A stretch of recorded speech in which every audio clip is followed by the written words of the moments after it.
সম্মানিত বন্ধুগণ, আসসালামু আলাইকুম। দূরে কাছে দেশে অথবা দেশে বাইরে থেকে প্রিয় বন্ধুরা ঠিক এই মুহূর্তে যেখান থেকে বাস্তব জীবনের গল্প শোনার জন্য আমার সাথে জয়েন করেছেন আমি আপন।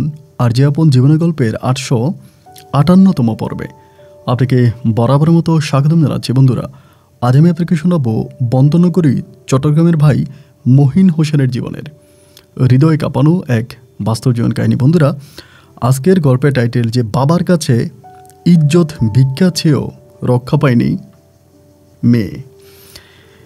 এই গল্পটা এমন একটা গল্প, এই গল্পের প্রসঙ্গে আমার ছোট্ট একটা শিক্ষণীয় গল্পের কথা মনে পড়ে যাচ্ছে। ভীষণ শিক্ষণীয়, খুব মনোযোগ দিয়ে শুনবেন। যে কোনো এক লোক তার নিজের মেয়েকে বিয়ে করে ফেলে। তার উরুতে জন্ম হওয়া তার নিজের মেয়েকে তিনি বিয়ে করে ফেলে এবং বিয়ে করে ফেলার পরে তার নামে আইন হয়, মানে তার নামে মামলা হয়। মামলা হওয়ার পরে তাকে আদালতে উঠানো হয়। আদালতে উঠানোর পরে জজ সাহেব তাকে প্রশ্ন করেছে, মহোদয়, আপনি এটা কেমন অন্যায় করেছেন? আপনি নিজের মেয়েকে বিয়ে করে ফেলেছেন, এটা তো আপনার জন্য মহা অন্যায়। তখন ওই মেয়েকে বিয়ে করা বাবা জজকে বলল যে, জজ সাহেব, আমি আপনাকে একটা প্রশ্ন করি, আপনি আমার প্রশ্নের উত্তর দেন। তিনি বলল যে, ধরেন আপনি একটা আম গাছ লাগিয়েছেন এবং সেই আম গাছে অনেক সুন্দর সুন্দর অনেক মিষ্টি মিষ্টি আম ফলও ধরেছে। আচ্ছা বলেন তো, এই ফলটা খাওয়ার অধিকার সবচেয়ে কার বেশি? জজ সাহেব হেসে বলল, অবশ্যই আমার, যেহেতু গাছটা আমি লাগিয়েছি। ওই বাবাটা তখন বলে বসলো যে, আমার মেয়ের উপরেও আমার অধিকার তেমনি সবচেয়ে বেশি, যার জন্য আমি আমার সম্পদ ভোগ করছি। এভাবে খোরা যুক্তি দেওয়ার পরে জজ সাহেব চুপ হয়ে গেল, সে আর কোনো উত্তর দিতে পারলো না। ঠিক এরকমভাবে আমাদের এই সমাজে এমন কিছু মানুষ আছে যারা ঘোরা যুক্তি দিয়ে, ভুয়া যুক্তি দিয়ে অনেক কিছুই হাসিল করে নিচ্ছে। বন্ধুরা, আজকের গল্পটা এমন একটা গল্প হতে যাচ্ছে, আমি আশা করবো এই গল্পটা আপনারা শুরু থেকে শেষ পর্যন্ত শুনবেন এই মর্মে। এই গল্পের মাঝে এক চরম শিক্ষা আছে। গল্প শেষে আপনার মহিন ভাইকে আপনার মতো করে একটা মন্তব্য কমেন্ট বক্সে লিখবেন। ধন্যবাদ সবাইকে। সম্মানিত বন্ধুগণ, আসসালামু আলাইকুম। আমার নাম মোহাম্মদ মহিউদ্দিন, আমার বাড়ি চট্টগ্রাম। বন্ধুরা, আমি আমার জীবনের গল্পটা শুরু করার শুরুতে আপনাদেরকে আমার পরিবারের ব্যাপারে জানিয়ে রাখি। আমার পরিবারে আমি আছি, আমার বাবা আছে, মা আছে, এছাড়া রয়েছে আমার বড় তিনটা বোন। আমার কোনো ভাই নেই। চট্টগ্রাম শহর থেকে অনেক দূরে সবুজ শ্যামলে গড়া কোনো এক ছোট্ট গ্রামে আমাদের পরিবারটা ছিল এক নিম্নবিত্ত পরিবার। আমার বাবা পেশায় একজন হুজুর। তেমন কোনো হুজুর না, এরকম না যে আমার বাবা কোনো মাদ্রাসায় চাকরি করে কিংবা কোনো মসজিদে চাকরি করে। আমার বাবার কোনো ওরকমভাবে ইসলামিক প্রাতিষ্ঠানিক শিক্ষাও নেই। তারপরেও আমার বাবা হুজুর নামে আমার বাবাকে সবাই চেনে। বিভিন্ন জায়গায় দাওয়াত, ওয়াজ, মাহফিল সহ বিভিন্ন ধরনের ইসলামিক কাজগুলোতে আমার বাবা যেত এবং তাদের সাথে আমার বাবা 2-1 টাকা পেত। এটা দিয়ে আমার খুব কষ্ট করে আমাদের পরিবারটা চলতো। আমার সবচেয়ে বড় যে বোনটা আছে, আমি বড় হবার পরে বা বুঝ হবার পরে যে জিনিসটা দেখতেছি, আমার বড় একটা বোন আছে। আমার এই বড় বোনটা একটা ব্রাকের কর্মকর্তা, মানে ব্রাকের একটা প্রতিষ্ঠানে চাকরি করে এবং বিশেষ করে সেই টাকা দিয়ে আমাদের পরিবারটাকে চলতো। এরকম করে সময়গুলো কাটতে কাটতে একটা পর্যায়ে আমার বড় বোন আমার আব্বুর সাথে খুব ঝগড়া করতো। মানে সবসময় আমার আব্বুকে বলতো যে, আব্বু এভাবে তো চলতে পারে না, আপনি কোনো কিছু করেন না। আগে আম্মু কাজ টাজ করে সংসার চালাইতো, এখন আপনি কোনো কিছু করেন না। এভাবে যখন আমার বড় বোনেরা আমার আব্বাকে বকাঝকা করতেছিল, ওই মুহূর্তে গিয়ে আমার বাবা একটা মসজিদের মুয়াজ্জিনের চাকরি নেয়। মুয়াজ্জিনের চাকরি মানে আজান দেয়, মানুষকে ডাকে। আমার আব্বার আরেকটা কাজ ছিল, সেটা হচ্ছে আমার আব্বা তাবলিগ জমাত করতো। বিভিন্ন সময় বিভিন্ন বড় বড় মসজিদে তাবলিগে যেত এবং সেখান থেকে আমার বাবার মোটামুটি কিছু টাকা আর্ন হতো। তো যাই হোক, এরপর আমার আব্বা একটা মুয়াজ্জিনে চাকরি করে। যদিও আমার আব্বা তেমন কোনো ইসলামিক প্রফেশনের সাথে জড়িত না, তারপরেও আমার আব্বা যখন মুয়াজ্জিনে চাকরি করে, আমাদের এলাকার মানুষগুলো আমার আব্বাকে অনেক সম্মান, শ্রদ্ধা আর ভালোবাসে। তার কারণ হচ্ছে আমার আব্বার কণ্ঠটা অনেক মধুর ছিল, অনেক মিষ্টি মধুর কণ্ঠে আমার আব্বা 5 বার করে মানুষকে নামাজের জন্য ডাকতো। আব্বুর কণ্ঠ এতটাই মিষ্টি আর মধুর ছিল যে আব্বুর কণ্ঠের আজান শোনা, আব্বু যখন আব্বুর মসজিদে আজান দিত বা আমাদের মসজিদে আজান দিত, তখন আশেপাশের মসজিদগুলোতে আজান দেওয়া বন্ধ রাখতো। কারণ আমার আব্বুর ভয়েস, আমার আব্বুর কণ্ঠ, আজানের ধ্বনি এতটাই চমৎকার আর সুন্দর ছিল। যাই হোক, এরকম করে আমার সময়গুলো কাটতেছে। একটা পর্যায়ে আমার বড় বোন আর আমার বাবা মিলে আমাকে মাদ্রাসায় ভর্তি করায়। আমাকে বলো মাদ্রাসা লাইনে পড়াশোনা করতে হবে, আমাকে মাদ্রাসায় ভর্তি করায়। তো মাদ্রাসায় ভর্তি করানোর পরে আমার ওই পড়াশোনার প্রতি আসলে খুব একটা মনোযোগ নাই। ছোটোবেলা থেকে আমি প্রচণ্ড রকমের দুষ্ট প্রকৃতির একটা ছেলে। সবসময় দুষ্টামি করতাম, মাঠে ঘাটে ফাইজলামি করতাম, শয়তানি করে আমি আমার সময়গুলোকে কাটাতাম। পড়াশোনার প্রতি আমার কখনোই তেমন কোনো মনোযোগ ছিল না। পড়াশোনা করব সেই কোনো আশাও আমার মাঝে নাই। তারপরেও আব্বা আর বরাপুর বকুনি খেয়ে আমি তখন মাদ্রাসায় ভর্তি হই। আমাদের এলাকারই একটা মাদ্রাসায় আমাকে ভর্তি করায়। ওই সময় আপনারা হয়তো অনেকেই জানেন যে বিটিভিতে একটা সিনেমা দেওয়া হতো, মানে বিটিভিতে একটা ছবি দেওয়া হতো শুক্রবারে, এবং এই ছবিটা দেখার জন্য আমরা এতটাই পাগল ছিলাম। আমার আব্বা যেহেতু আলেম মানুষ ছিল, আমার আব্বু ডিরেক্টলি মানা করছে যে কোনোভাবেই টিভি দেখা যাবে না, টিভি দেখাই হারাম, টিভি দেখা যাবেই না, এবং এটা আমাদের উপরে নিষেধাজ্ঞা ছিল। তারপরেও আমি চুরি করে টিভি দেখার জন্য যাইতাম। তো আমি চুরি করে টিভি দেখতাম। এই নিয়ে আব্বার সাথে আমার খুব ঝগড়া হতো এবং আব্বা আমাকে খুব মারতো। আমার বোনদেরকে আব্বা অনেক পছন্দ করতো, আদর করতো, কিন্তু আব্বু আমাকে মোটেও পছন্দ করতো না, আমার গায়ে হাত তুলতো। এবং এরকম করতে করতে আমি মাদ্রাসায় লেভেলে ক্লাস 5 পর্যন্ত পড়ি। ক্লাস 5-এ আমি যখন পড়ি মাদ্রাসায়, তখন কিন্তু আমি অনেক বড়, মানে আমাকে দেখলে মনে হয় যে মনে হয় যেন কলেজে বা স্কুলে, মানে বড় কোনো স্কুলে পড়ি এরকমটা। আমার শরীরের গঠন, আমার সর্বদিক থেকে আমি অনেকটা, স্বাস্থ্যের দিক থেকে অনেকটা ভালো। তো যাই হোক, ওরকম করে আমি যখন ক্লাস 5-এ পড়ি, তো ওই রকম অবস্থার ভিতরে আমার বড় 2টা বোনের বিয়ে হয়ে যায় ওই সময়। আমার ব্রাকে যে বোনটা চাকরি করতো ওনারও বিয়ে হয়, এবং আমার আব্বুর আমার যে এরপরের যে বোনটা ছিল ওইটারও বিয়ে হয়ে যায়। তো আমার একটা বড় বোন বাড়িতে আছে, সেও মাদ্রাসা নিয়ে পড়াশোনা করে, মাদ্রাসায় পড়তো। তো ওই সময় ক্লাস 5-এ পড়া অবস্থায় হঠাৎ করে আমার এই মাদ্রাসার কিছু আরও দুষ্ট বন্ধু থাকে, তো ওদের সাথে ওরা সবাই মিলে বলতেছে তারা নাকি সিনেমা দেখতে যাবে। মানে সিনেমা বলতে কোথায় জানি বেচিয়ার আর কি। ওই সময় আপনার ডিভিডি না, এরকম ধরেন আপনার ইয়ের মতো, ক্যাসেটের মতো করে ক্যাসেট প্লেয়ারে এরকম সিনেমা দেখা, মানে ছবি দেখা যেত আর কি। তো যখন সবাই মিলে সিদ্ধান্ত নিল যে তারা ছবি দেখতে যাবে, আমাদের ওখানে একটা বাজার আছে, ওই বাজারে কে না কে আনবে, ভাড়া আনবে, বিসিডি ভাড়া আনবে, তা বিসিডিতে আমরা মানে ছবি দেখব। তো ওরা চান্দা দাবি করছে, একটা চান্দা দিতে হবে। তো আমার কাছে ভাই ওরকম টাকা নেই, তাই ওই চান্দা দিলে তারপর হচ্ছে বিসিডি দেখানো হবে। তো চান্দা যেহেতু নেই, আমি টাকা দিব, মানে চান্দা দিব কোত্থেকে? আমি তখন খুব বিপাকে পড়ে যাই, এদিকে ওইদিকে টাকার কালেকশন করতে থাকি, বাট কোথাও থেকে টাকার কোনো রকমের সুরাহার হচ্ছে না, টাকা পাচ্ছি না। এমন করে সময়গুলো কাটতে কাটতে একদিন হঠাৎ করে আমার আব্বা গোসল করতে যাবে মনে হয়। তা গোসল করতে যাবে, আমার আব্বার হাতে একটা ঘড়ি ছিল। তো আব্বু যখন গোসল করতে গেল, আব্বুর ঘড়ি, তারপর হচ্ছে মাথার টুপি, এই সব কিছু খুলে আমার আব্বা ঘরের বারান্দা রেখে তারপরে গোসল করতে যায়। তা আব্বু যখন গোসল করার জন্য ঢুকলো, ওই মুহূর্তে আমি তখন দেখলাম যে ঘড়িটা পড়ে আছে। আমি তখন ওই সময় ঘড়িটা নিয়ে নিই, মানে আমার আব্বুর ঘড়ি ছিল হাত ঘড়ি, ওইটা এখান থেকে নিয়ে নিই। এবং ঘড়িটা নিয়ে নেওয়ার পরে আমি তখন ওই মুহূর্তে গিয়ে ঘড়িটা বিক্রি করে দিই। আমার কাছে মনে আছে আমি 200 টাকা মাত্র ঘড়িটা বিক্রি করি। যদিও ওই সময় 200 টাকার অনেক মূল্য ছিল, 200 টাকা বিক্রি করি। এবং 200 টাকা বিক্রি করার পরে ওইখানে যে আমরা ছবি দেখব, সেখানে টিকিট হচ্ছে 50 টাকা, মানে 50 টাকা দিতে হবে, তাহলে আমাদেরকে ওইখানে বিসিআরের ছবি দেখাবে। তা 50 টাকা করে হচ্ছে দিলো, চাঁদা দিলো, আমি 50 টাকা দিলাম। দেওয়ার পরে আমার কাছে আরও 150 টাকা আছে। তো এটা বিক্রি করে দিয়ে সারাদিন বাড়িতে আসি নাই, বিকেলে বাড়িতে আসছি। আব্বা তো ঘড়ি খুঁজতে খুঁজতে, ওই সময় হাতঘড়ির অনেক দাম ছিল, মানে নর্মালি ওই হাতঘড়িটার অনেক দাম ছিল, বাট আমি একটা রাস্তায় একটা লোকের কাছে বিক্রি করে দিচ্ছি, যা পাইছি তাই বিক্রি করছি। না, আমার তো আর অত বেশি টাকার দরকার নেই, আমার অল্প কিছু টাকার প্রয়োজন। এবার আব্বা হাতঘড়ি খুঁজতেছে, হাতঘড়ি পায় না, এখানে ওইখানে সবাইকে টাকাটাকি করতেছে। আব্বু মনে করতেছে যেহেতু বারান্দার মধ্যে রাখছে, তাইলে মনে হয় হচ্ছে মানে হয়তো কেউ আসছে, আয়সা দেখে নিয়ে চলে গেছে এরকম। আমি জিনিস আমার আব্বা এটা বিশ্বাস করতে পারে নাই। যাই হোক, ওই যে চান্দা দিয়েছি তার 3 দিন পরে কিন্তু ওইখানে সিনেমা দেখতে যাব আর কি। 3 দিন আগে চান্দা দেওয়া হয়ে গেছে। তো এরপরে ওই যে আপনার চুরিমেলা কানের জিনিস বিক্রি করার জন্য লোক আসছিল। তারপরের দিন আমার আব্বা যেদিন ঘড়ি হারাইছে, এরপরের দিন বিকালবেলা তো আসছে। পরে আমার বড় বোন চুরি কিনবে, মানে হাতের লাল চুরি কিনবে। তা লাল চুরি কেনার জন্য আম্মুকে বায়না ধরছে, জাম্মু আমি লাল চুরিটা কিনবো। মনে হয় চুরির দাম ছিল 15 টাকা না 20 টাকা, এরকম একটা দামই ছিল।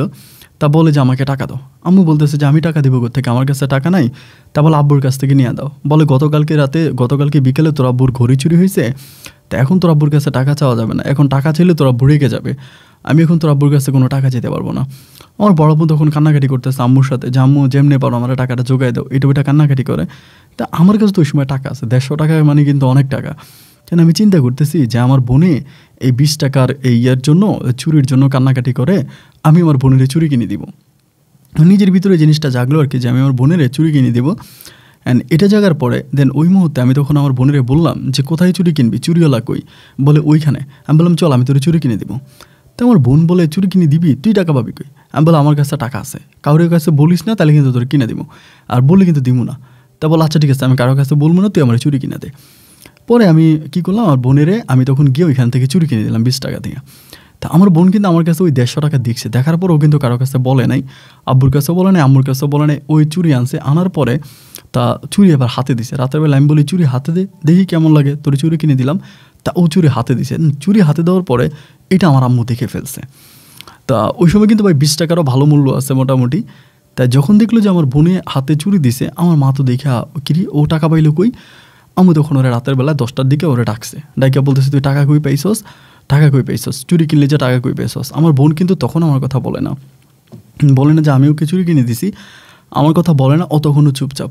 আম্মু বারবার বলতেছে দেখ তোরা ভালোই ভালোই বলতেছি তুই চুরি কোত্থেকে পাইছস, চুরি আনার টাকা কোথায় পাইছস, তুই বল টাকা কোত্থেকে চুরি করছিস বল। আমার বোন কোনো কিছুই বলে না। এক পর্যায়ে আমার আব্বু তখন খুব রেগে মেগে মসজিদ থেকে আসে, এমনিতে তো ঘড়ি হারাই গেছে, আব্বুর মাথা ঠিক না, আব্বুর মাথায় রক্ত উঠে রয়েছে। আব্বু এই দিছে মায়ের আমার বোনেরে, টাকা কই পাইছস এই বলে দিছে। যখন মাইর দিল আমার বোন তখন কান্নাকাটি, মানে মায়ের দখল সহ্য করতে না পারিয়া বলে আমার মহিন টাকা দিছে। তা যখন বলছে মহিন টাকা দিছে, আমার আব্বা গিয়ে আমার মায়ের মা আমার 2টা থাপ্পড় দিয়েছে। আমি বলেছি যে আব্বা আমি ঘড়ি বিক্রি করছি।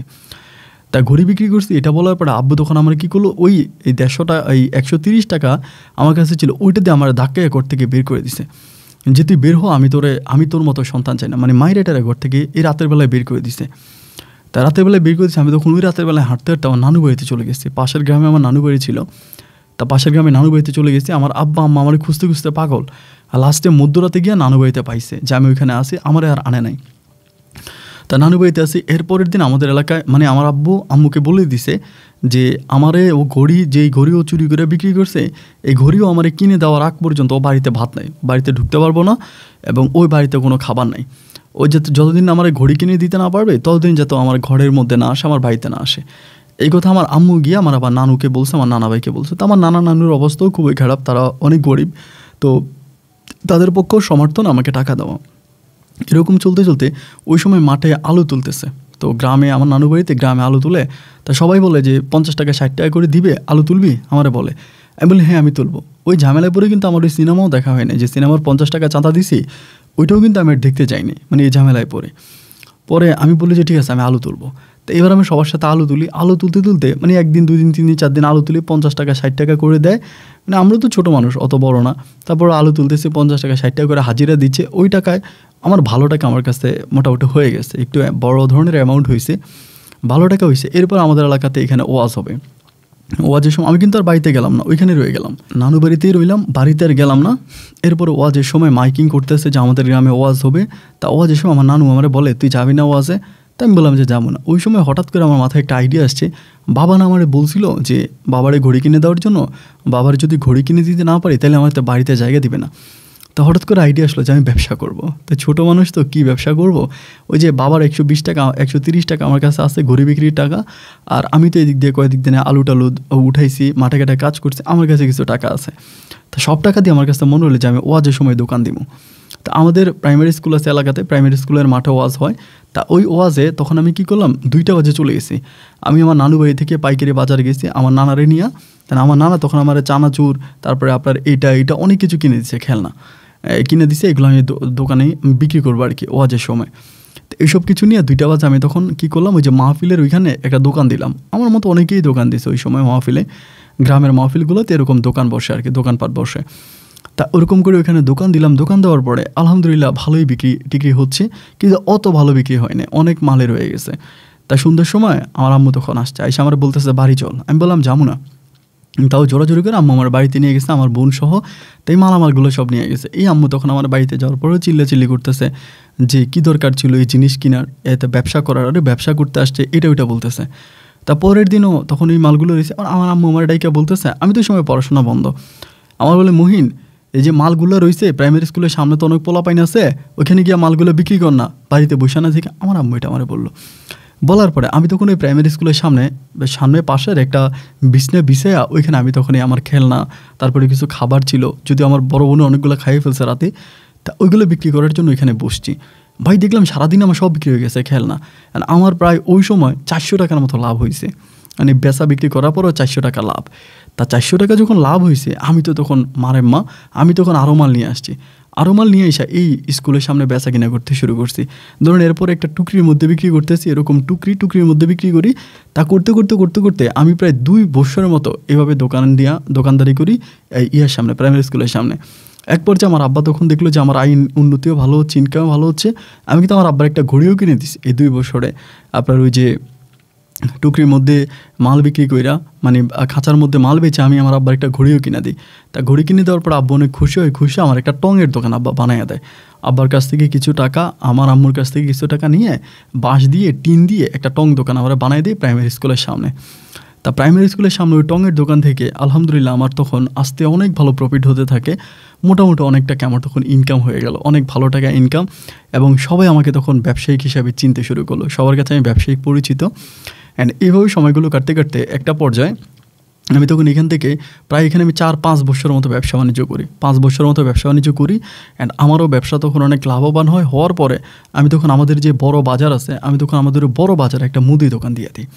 তখন পুঁজিও ছিল, ব্যবসার কৌশলও জানা ছিল, আয় উন্নতিও ছিল ভালো। তাই আমি তখন একটা মুদি দোকান দিয়ে দিই আমাদের ওই বড় বাজারে। সাথে সাথে ছোটো 2-1টা কোম্পানি ডিস্ট্রিবিউটর নিই, এরপরে মুদি দোকানদারি করি। আলহামদুলিল্লাহ আমার ভালো টাকা ইনকাম হচ্ছে, মানে ইনকামের অবস্থাটা খুবই ভালো, সব কিছু খুব ভালো করেই কাটতেছে। আমিও আল্লাহ তাআলার কাছে অনেক খুশি যে আল্লাহ আমাকে এরকম একটা অবস্থানে আনছে। আমার মাও অত্যন্ত খুশি, আমার জন্য দোয়া করে। অ্যান্ড আমি ওইখানে দোকান দেওয়ার মানে আগে আমার বড় বোনের বিয়ে হয়ে যায়। তা আমার ওই বড় বোনটাকে আমরা আমাদের বাড়ির পাশেই বিয়ে দিই, যেহেতু সবচেয়ে ছোটো আমার এই বোনটা, এর জন্য বাড়ির কাছে গিয়ে আমার আব্বু বিয়ে দেয়। তো সেখানে বড় বোনের বিয়ে হয়। আমার বড় বোনের বিয়ের সমস্ত খরচ কিন্তু আমি দিই।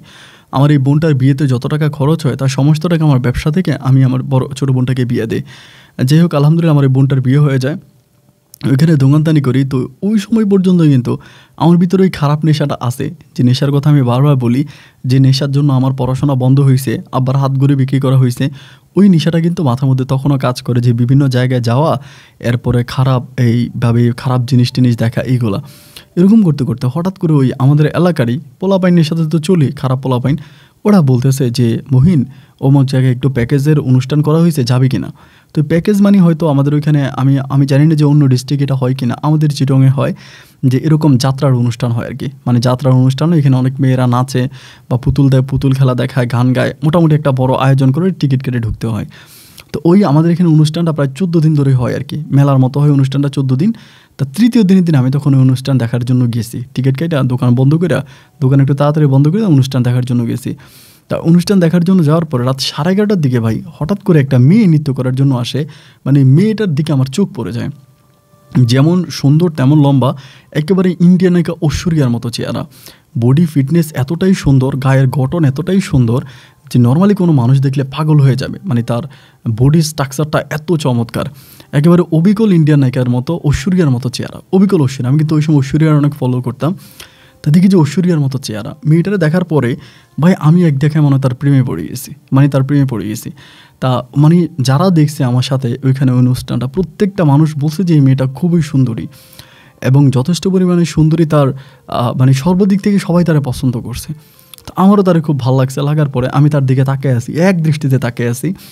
অনুষ্ঠানটা শেষ হওয়ার পরে তখন বাড়িতে আসছি, আর বাড়িতে আসার পরও আমার মাথার মধ্যে বারবার এই মেয়েটা ঘুরতেছে, যে এত সুন্দর একটা মেয়ে, দেখতে শুনতে এত কিউট, এত মায়াবী চেহারা। মানে আমি জানি কেমন এই মেয়ের পুরো প্রেমে পড়ে গেছি। মানে এই মেয়েটাকে ছাড়া আমার আর কিছু ভালো লাগতেছে না। অ্যান্ড ওরকম করে এরপর আমি প্রত্যেক দিনে অনুষ্ঠানে যাই, তা ওই মেয়েটা আসে, সে ড্যান্স করে চলে যায়। তা এরকম করতে করতে অনুষ্ঠানের যিনি মোটামুটি আমাদের এলাকার যে দায়িত্ব ছিল আর কি, ও গার্ড আর কি, মানে আমাদের এলাকার ও পাহারাদার, ওরে ধরলাম যে ভাই দেখ এই মেয়েটার আমার খুব ভালো লাগছে, আমি একটু মেয়েটার সাথে বসে কথা বলতে চাই। আমার বলে কথা বলাই দিমু, টাকা দিতে ও 500। ও বলতেছে আমি ঠিক আছে, তোর আমি 500 টাকাই দিমু, তুই আমার এই মেয়েটার সাথে একটু কথা বলাই দি। তা ও গার্ড ছিল, তো ওরে 500 টাকা দিছি পরে ও আমার বলে এখানে থাক, অনুষ্ঠান শেষ হলে আমি তোরে ডাকবো। তা অনুষ্ঠান শেষ হলে আমি তখন ওইখানে দাঁড়িয়ে অপেক্ষা করতেছি। অ্যান্ড অনুষ্ঠান শেষ হওয়ার পরে ও তখন আমরা ডাইকে বলতেছে যে মহিন তাড়াতাড়ি আয়, তুই তাড়াতাড়ি। আমি তখন দৌড়ে গেছি, যাওয়ার পরে আমি জাস্ট গেলাম, সালাম দিলাম, আসসালামু আলাইকুম, ভালো আছেন? আমি বলে ভালো আছি, আপনি ভালো আছেন? বলে হ্যাঁ ভালো। এটুকুন বলেই সে তখন গাড়িতে উঠে গেছে। তাদের ওই মাইক্রোবাস ছিল আর কি, প্যাকেজে যারা আসে মাইক্রোবাসে উঠে গেছে। তা মনে হয় আপনার এই 30-40 সেকেন্ড হবে। তা আমি তারা বললাম, মানে ওই লোকটারে বললাম গার্ডটারে, যে ভাই এটা তোরা আমি 500 টাকা দিলাম, তুই বললি আমার সাথে কথা বলাই দিবি, এটা কোনো কথা হইলো? আমি তো এমনি এসে ওরে সালাম দিতে পারি, কথা বলতে পারি। তা আমার বলে তো এতটুকুই, তুই কথা কইতে বলছিস, আমি তোর কথা বলাই দিছি, এর চেয়েও বেশি আমি কী করবো? মানে তখন মেজাজটা খুব খারাপ হয়ে গেল। কিরে ওরে 500 টাকা দিলাম, ও আমার সাথে একটু কথা বলাই দিল না। এরপর আমি প্রত্যেক দিন প্রায় দোকানপাট বন্ধ করে আমি ওখানে চলে যাই, ওরে নাচ দেখি। নাচ দেখতে দেখতে দেখতে দেখতে একদিন হঠাৎ করে দেখলাম ওইখানে একটা লোক, মানে সে পিছনে তবলা বাজাইতে আসছে, মাথায় অনেক লম্বা লম্বা চুল এবং একটু বয়স্ক টাইপের, অরুণ ঘোষ ছিল ওনার নাম, মানে একটু হিন্দু টাইপের লোক। এবং উনি আবার ওই মাইকিংয়েও গান টানও গায়, আবার একটু ইয়া টাইপের মানুষ আর কি। পরে অনুষ্ঠানটা যখন চলতেছে আমি তখন কী করলাম, ওই যে সবার সাথে স্টেজের পিছনে চলে গেছি, মানে ওদের শিল্পীদের সাথে স্টেজের পিছনে চলে গেছি। এখন এখানে তো অনেক লোকে আছে, তা কে কোন গ্রুপের বা ওটা তো আর বলা যায় না। অন্য মানে শিল্পীদের সাথে আমি তখন ভিতরে ঢুকে গেছি। ঢুকে যাওয়ার পরে তা অনুষ্ঠান যখন মোটামুটি শেষ হলো, ওই অরুণ ঘোষ নামের লোকটা তখন পিছনে আসছে। আসার পরে আমি তখন বললাম, কাকা এই একটা অনুরোধ করবো, রাখবেন? পরে আমার বলি কি? আমি বললাম, কাকা আমার একটু ওই যে এই শিল্পীটার সাথে, মানে এই যে নাচ করলো নৃত্য করলো মেয়েটা, ওর নাম তমা, তো তোমার সাথে আমি একটু কথা বলতে চাই। পরে আমার বলে, তুমি কে, এখানে কীভাবে ঢুকলাম? মানে দমকাতে শুরু করছে। আমি তখন সাথে সাথে আমার পকেট থেকে 2000 টাকা ছিল, আমি 2000 টাকা বের করে না দিলাম যে কাকা 2000 টাকা নেন, তা আমার দমকায় বের করে দিন না, আমি একটু ওর সাথে কথা বলবো। মানে আমি ওই যে মেয়ের জন্য পাগল হয়ে গেছি আর কি, সোজা কথা। পরে আমারে বলে যে কথা বলবো? আমি বললাম হ্যাঁ। বলতে ঠিক আছে বসো, আমি ডাইকে দিচ্ছি।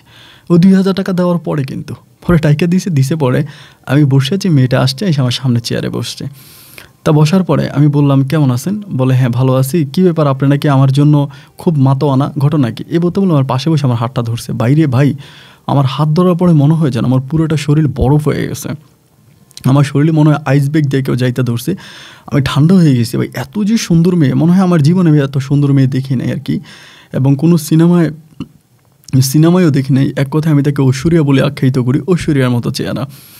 পরে এমন করে তাকে থাকতে থাকতে সেও মোটামুটি একটু হাসাহাসি করে। পরে আমি বললাম যে কিছু না মনে করলে আপনার ফোন নাম্বারটা একটু দিবেন, আমি একটু কথা বলবো। পরে আমার বললো আচ্ছা ঠিক আছে নিয়ে যান। তো আমার সাথে সাথে ফোন নাম্বারটা দিয়ে দিল, মানে কোনো রকমের সংকোচ করলো না। নাম্বারটা দেওয়ার পরে আমি তখন ঘরে চলে আসছি আর কি, আমার রুমে বাড়িতে আসছি। ভাই আসার পরে নাম্বার পাওয়ার পরে তো আমি খুশি। আমার এই বন্ধুবান্ধবরা আমি মিষ্টি খাওয়াইতেছি সবাই রে, যে দেখো আমার নাম্বার দিছে। তা সবাই তো ওই মেয়ের জন্য পাগল। এখানে আমার বন্ধুবান্ধব যারা ছিল, ওর নৃত্য দেখছে না, সবাই তোর জন্য পাগল। আরে বাপ্পা খুব সুন্দরী মেয়ে, এটা সবাই বলতেছে। যাই হোক আলহামদুলিল্লাহ, এরকম করে সময়গুলো কাটতে কাটতে আমি তখন তারা মাঝে মাঝে ফোন দিতাম। ফোন দিয়ে কিন্তু আবার বেশি কথা বলতাম না। ধরেন বেশি কথা বললে তো রেগে যেতে পারে, বিরক্ত হতে পারে, বা আমার সাথে কথা বলে স্কিপ করে দিতে পারে, এই জন্য বেশি কথা বলতাম না।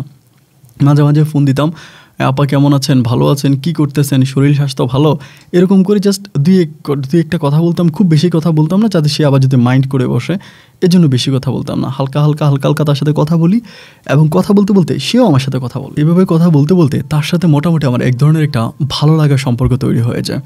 তো ভালো লাগার সম্পর্ক তৈরির ওই সময় পহেলা বৈশাখ আসে আর কি, সামনে পহেলা বৈশাখ।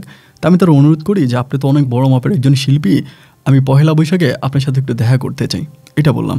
তো বলে যে পহেলা বৈশাখে তো পারবো না, আমার অনেক অনুষ্ঠান আছে, আমি অনেক অনুষ্ঠানে উপস্থিত থাকতে হবে, তো আমার দ্বারা সম্ভব না পয়লা বৈশাখের সময়। আমি তখন বললাম ঠিক আছে, পয়লা বৈশাখের সময় না পারলে এর পরের দিন হইলেও আপনি একটু আমার সাথে দেখা করেন। পরে বলো আচ্ছা ঠিক আছে, পয়লা বৈশাখের পরে আপনারা ফোন দিব। তা পহেলা বৈশাখের 3 দিন পরে আর কি, মানে বৈশাখ মাসের 3 তারিখে, বাংলা বৈশাখের 3 তারিখে আমার সাথে দেখা করে, এবং চট্টগ্রামের একটা রেস্টুরেন্ট আমাকে বলে আপনি সন্ধ্যার পরে এখানে আইসেন, আমি দেখা করবো।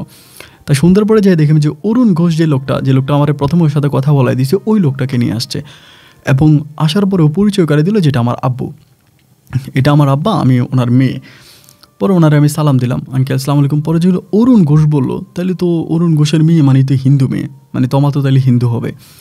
পরে আমি বললাম যে আপনি কি হিন্দু? আমি কিন্তু এই পর্যন্ত জানতাম না, এতদিন তার সাথে কথা বলছি, কোনো দিন তাকে বলা হয়নি যে, মানে জিজ্ঞাসা করে যে আপনি কি মুসলিম না হিন্দু, এটা কখনোই তাকে জিজ্ঞেস করি নাই। তো এখন জিজ্ঞেস করলাম যে আপনি কি হিন্দু? পরে বলে যে হ্যাঁ।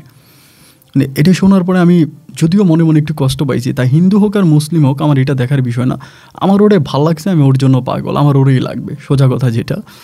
তা বললো সে হিন্দু, তা আমার বলে, আমি বললাম আমি তো মুসলমান। বলে হ্যাঁ আপনি তো মুসলমান, আমি জানি। পরে সেখানে খাওয়া দাওয়া করলাম, করার পরে আমার কিছু গিফট ছিল, আমি অনেকগুলো গিফট আমি তারে দিলাম আর কি, মানে তোমারে দিলাম। ওই যে আপনার পয়লা বৈশাখের জন্য তার জন্য শাড়ি কিনছিলাম, চুড়ি কিনেছিলাম, আবার অন্য অনেকগুলো জিনিস কিনেছিলাম, এই সবগুলো জিনিস আমি তারে দিলাম। দেওয়ার পরে সে আমার জিনিসগুলো গ্রহণ করলো, কইরা খুব খুশি হইলো। আমারে বলো অনেক ধন্যবাদ আপনাকে যে এত সুন্দর সুন্দর জিনিস আমার জন্য নিয়ে আসছেন।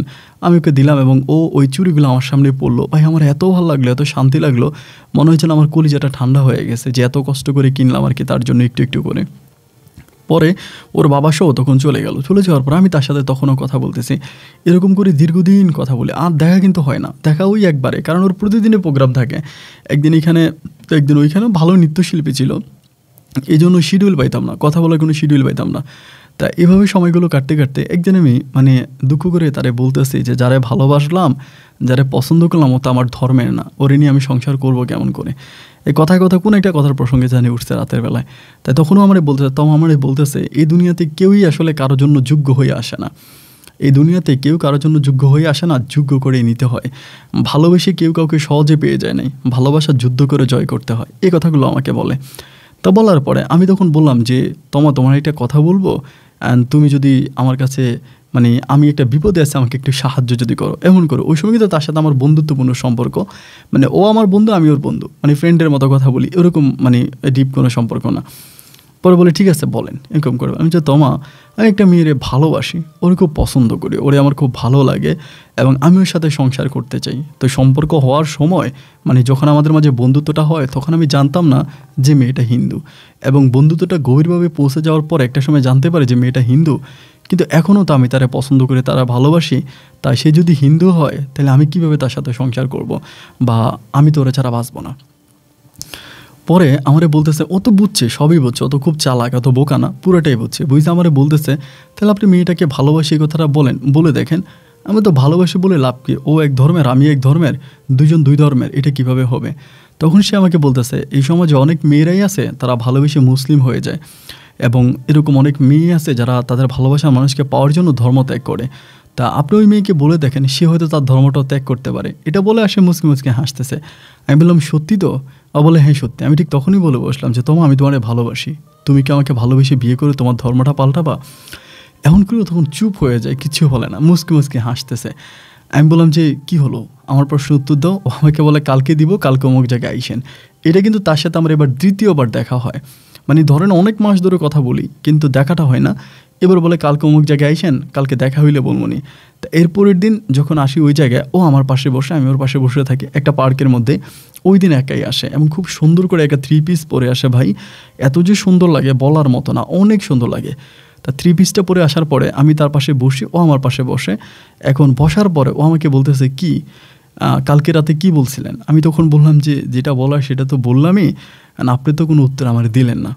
পরে আমারে বলতেছে এটা কি উত্তর দেওয়ার মতো কোনো কথা হলো? আমি বললাম দেখেন আসলে কি বলবো না বলবো আমি তো জানি না, আমি অত শিক্ষিত মানুষও না, হতদরিদ্র গ্রামের একজন ছেলে। পরে বলে শোনেন, আপনি অনেক বড় মাপের একজন ব্যবসায়িক, আপনাদের ওই বাজারের সবচেয়ে বড় ব্যবসা আপনার, অনেক টাকা পয়সার মালিক আপনি এগুলো আমাকে কি বলতেছেন? আমি বললাম যে না ঠিকই আছে, টাকা পয়সা মালিক, ব্যবসা বাণিজ্যের সব কথাই ঠিক আছে, কিন্তু মানে ওই রকম ভালোবাসার উপর তো আমার কোনো অভিজ্ঞতা নেই। তাই সে আমার বলে ভালোবাসার উপরে কার অভিজ্ঞতা আছে? ভালোবাসার উপরে তো কারোই কোনো অভিজ্ঞতা নেই। ভালোবাসা হচ্ছে নিরল একটা জিনিস, এটার উপর অভিজ্ঞতা নিয়ে করতে হয় না। পরে আমি বললাম যে কালকে আমি যেটা বলছিলাম এটা আমি আসলে মন থেকেই বলছি। আমি আসলে তোমার যেদিন ওই প্যাকেজে দেখছিলাম, ওই ড্যান্স অনুষ্ঠানে দেখছিলাম, ওইখান থেকেই আমি তোমার প্রেমে পড়ে গেছি এবং তোমাকে আমার ভীষণ ভালো লেগেছে। সো আমি তোমাকে ভালোবেসে তোমার সাথে আমার বাকি জীবনটা কাটাতে চাই, এবং তুমি যদি আমাকে বিয়ে করো। এটা বলার পর তখন আমার দিকে তাকায় হাসতেছে, হাসা বলতেছে পারবেন তো তোমার দায়িত্ব নিতে? আমি বললাম পারবো না কেন, অবশ্যই পারবো। তোমার যদি আমার ভালোবাসে তাহলে এই দুনিয়াতে আমার মতো সুখী তো আর কেউ হবে না। পরে আমাদের বলতেছে দেখেন কিন্তু তোমার কিন্তু অনেক চাহিদা আছে, চাহিদা পূরণ করতে পারবেন? আমি বললাম হ্যাঁ, তোমার জন্য আমি আমার কিডনি পর্যন্ত বিক্রি করতে পারবো। ও তখন বলে কিডনি বিক্রি করতে হবে না, শুধু আমাকে ভালোবাসা দিতে হবে, এবং সেই ভালোবাসাটা দিবেন যে ভালোবাসাটা দিলে আমি পুরো দুনিয়াটা ভুলে যেতে পারবো। আমি তখন বললাম তো তোমার বাবা কিছু বলবে না তুমি যে মানে ধর্ম পরিবর্তন করে আমাকে বিয়ে করবা? ও আমাকে বলে আমি তো জানি না আমার বাবাকে। আমি বললাম মানে তুমি জানো না তোমার বাবাকে মানে কি? ও বলে জানি না সত্যি আমার বাবাকে, আমাকে ছোটোবেলা থেকে ওই যে অরুণ ঘোষ আছে তিনি আমাকে মানুষ করছে।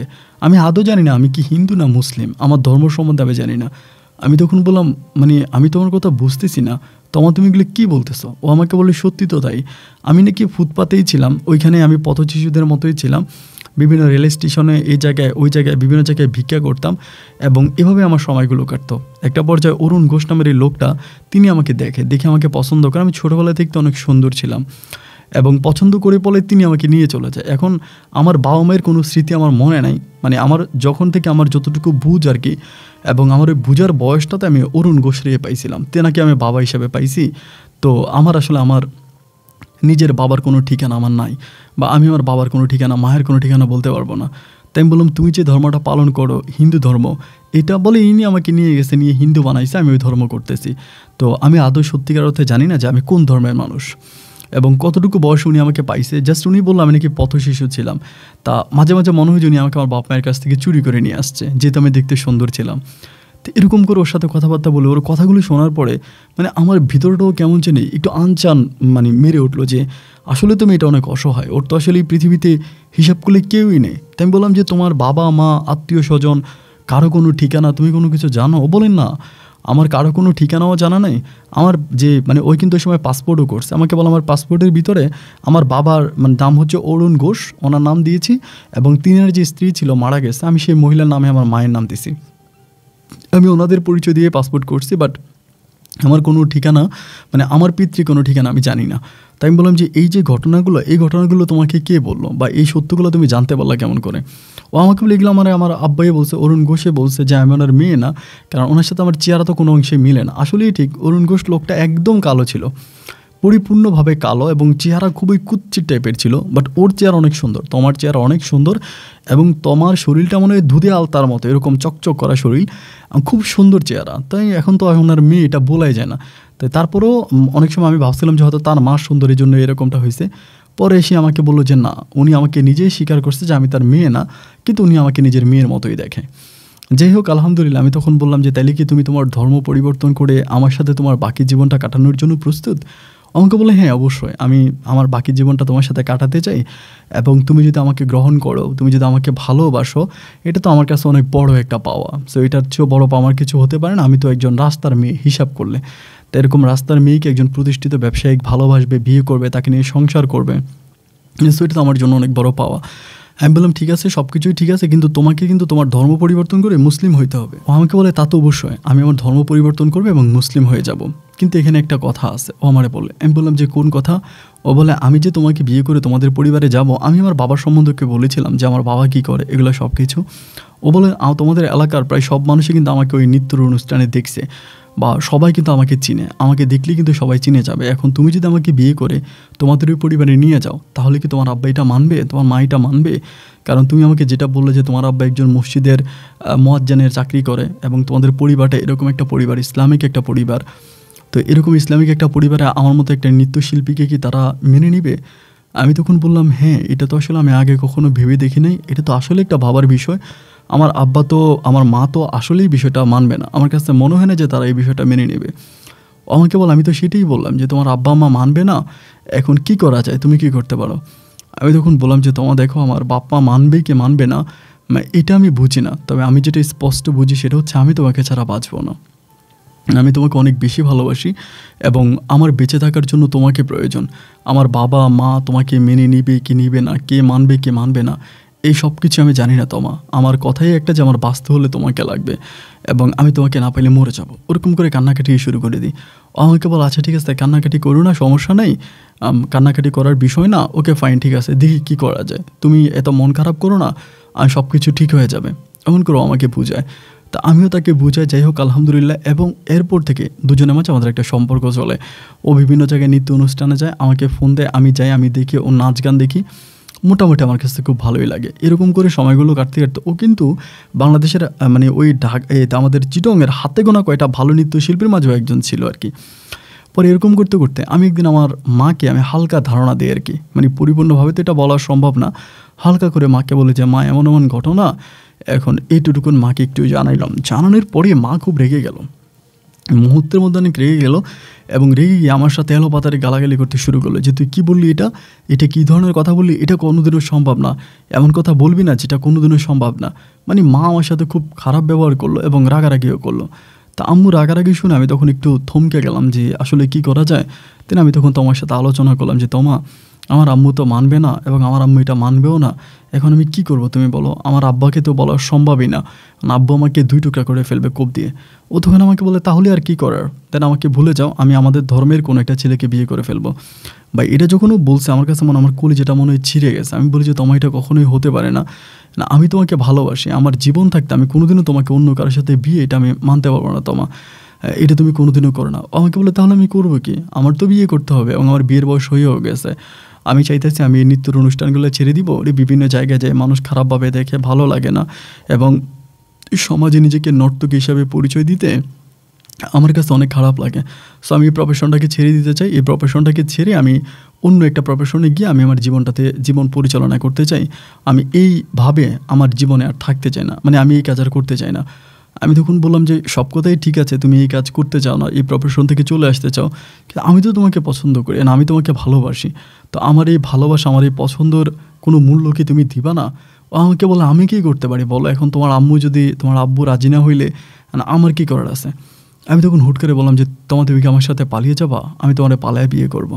ও আমাকে বলে এটা কীভাবে সম্ভব, আমার মতো একজন নৃত্যশিল্পী সে পালিয়ে কীভাবে যাবে, পালিয়ে কোথায় যাব? অ্যান্ড আমি তখন বললাম যে না তোমা, দেখো আমি তোমাকে অনেক ভালোবাসি, আমি তোমাকে ছাড়া বাঁচবো না। অ্যান্ড ও আমাকে বলে তো তুমি আমাকে ভালোবাসো, তো আমি তো এটা অস্বীকার করলাম না, এখন আমার মতো একটা মেয়ে তোমার সাথে পালিয়ে কোথায় যাব? যেখানে যাব সেখানকার মানুষজন তো আমাকে চিনবে, আমাকে চিনেন এরকম মানুষ তো খুব কমই আছে। সো তুমি তো এটা করতে পারো না, বা আমি এটা করবো না। পরে আমি কান্নাকাটি করি ওর কাছে, তোমার দেখো আমার ব্যবসা বাণিজ্য বন্ধ হয়ে যাচ্ছে, আমার খাওয়া দাওয়া সব কিছু বন্ধ, আমি ঘুমাইতে পারিনি, আমি মানসিকভাবে অনেকটা দুর্বল হয়ে গেছি, আমার ব্যবসা প্রতিষ্ঠানও প্রায় সব বন্ধ হয়ে যাওয়ার মতো অবস্থা, তুমি প্লিজ কিছু একটা করো, অ্যান্ড আমার সাথে এরকমটা করো না। অ্যান্ড কান্নাকাটির এক পর্যায়ে যতক্ষণ বলতেছে আচ্ছা ঠিক আছে ফাইন, তোমার কথা বুঝলাম যে তুমি আমাকে পছন্দ করো, আমাকে ভালোবাসো, এবং যার জন্য তুমি এই ধরনের পাগলামিগুলো করতেছো বা তুমি আমার সাথে থাকতে যাচ্ছ। ওকে ফাইন, তবে তুমি একটা কাজ করো, তুমি তোমার ব্যবসা বাণিজ্য সব গোটায় ফেলো, তুমি আমাকে বিয়ে করলে ওইখানে থাকতে পারবো না, আমরা দুজনে মিলে ইন্ডিয়া চলে যাব।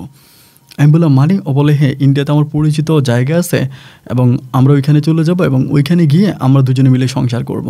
সুতরাং বাংলাদেশে আমরা থাকবো না, কারণ বাংলাদেশে থাকলে আমারও সমস্যা, আমি এই নৃত্যের জায়গাটা ছাড়তে পারতেছি না, আমাকে এটা কন্টিনিউয়াসলি করা লাগতেছে, এবং আমি সবার কাছে নর্তকীর পরিচিত হচ্ছি, এবং তুমিও বাংলাদেশে আমাকে নিয়ে থাকতে পারবো না, বিকজ আমাকে অনেকেই চিনে তোমার ফ্যামিলিতে, এবং তারা চিনার পরে ঝামেলা করবে, অ্যান্ড যেটা করবে এটা কালকের মধ্যে করতে হবে। এমন করে আমাকে বলছে, কালকের মধ্যে কেন?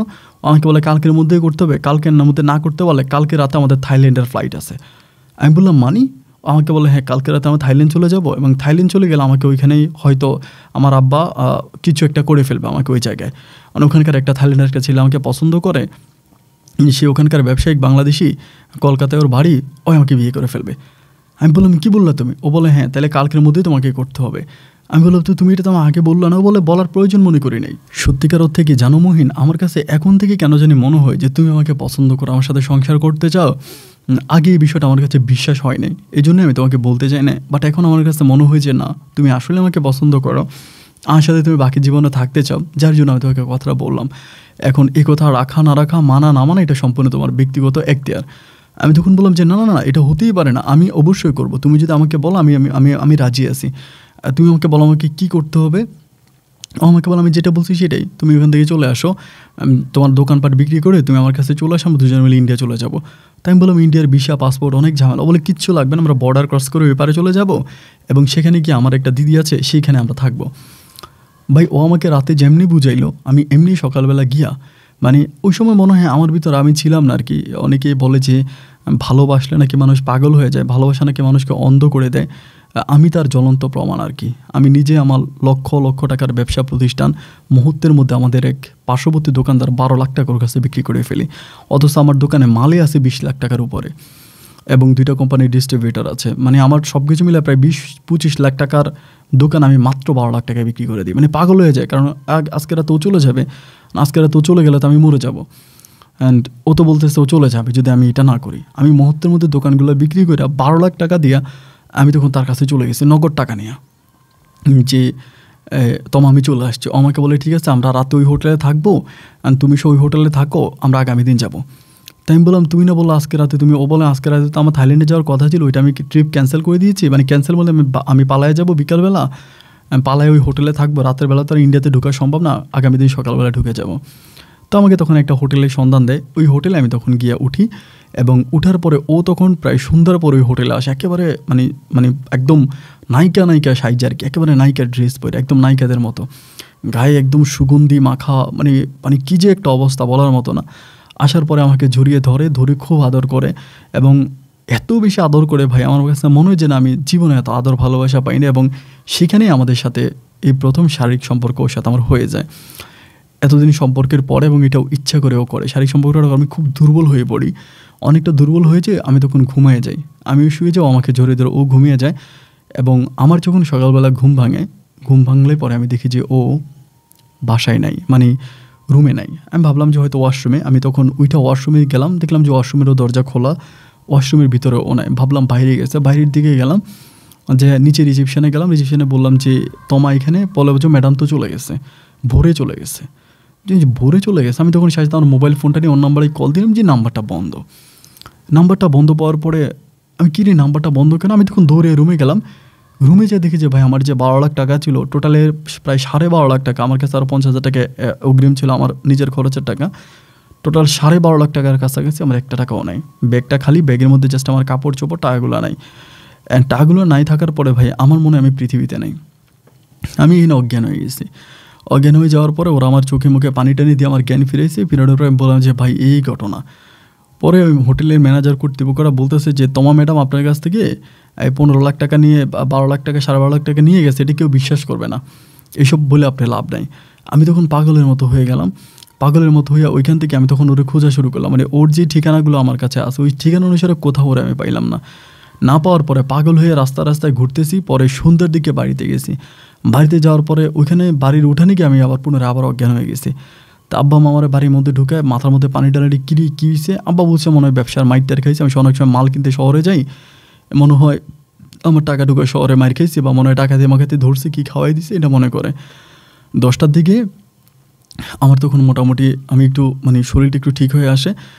বেরিয়ে আমার ওই এলাকার যে পোলাপাইন আছে যাদের সাথে সবসময় চলাফেরা করতাম, ভন্ডা টাইপের, ওগুলো সবাই ডাক দিয়ে বললাম যে রে বন্ধু এই ঘটনা, আমি তো বিপদে পড়ে গেছি, আমার তো এমন ঘটনা, আমার কাছ থেকে এই মেয়ে এই টাকা নিয়ে চলে গেছে। তা সবাই বলতেছে যে ঠিক আছে, মেয়ে তো আর বাঁচার উপায় নেই, ওদের ইন্ডিয়া চলে গেলে আর কই পাবি, তাও খোঁজ। এবার আমি ভাই আমার ব্যবসা বাণিজ্য নাই, কিচ্ছু নাই, দোকানও আরেকজনকে দিয়ে দিছি।